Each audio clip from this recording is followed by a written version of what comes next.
Hello viewers, আসসালামু আলাইকুম। আজকে আমি আপনাদের ওভেন ছাড়াই ঘরে কীভাবে বিস্কুট তৈরি করবেন সেটি শেয়ার করব। প্রথমে একটি ডিম ভেঙে নিচ্ছি। রুম টেম্পারেচারে থাকা একটা ডিম, সাথে 1 টেবিল চামচ চিনি। এটা যেহেতু আমি নোনতা বিস্কুট তৈরি করব, তাই আমি চিনির পরিমাণটা কম দিব, লবণের পরিমাণটা বেশি দিব। এখানে আমি স্বাদ মতো পরিমাণ অনুযায়ী লবণ দিয়ে নিচ্ছি।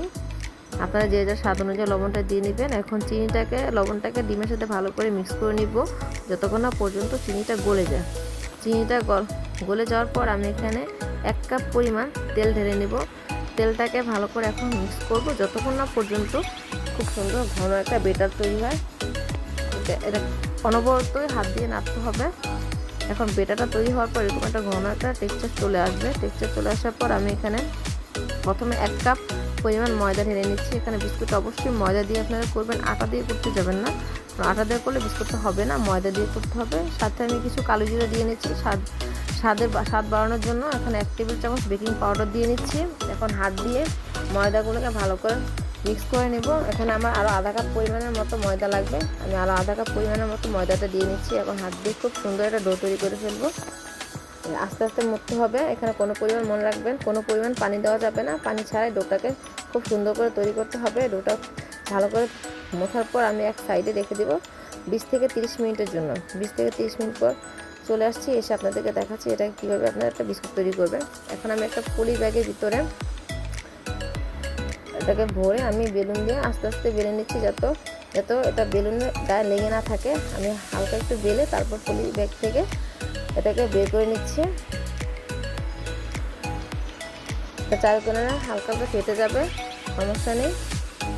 যেহেতু এটা আমি তেল দিয়ে কারিটা করেছি, এটা ফেটে যাবে, সমস্যাটা। আমি এখন একটা ছুরি দিয়ে এটা এটাকে একটা খুব সুন্দর একটা সাইজ দিয়ে নেব।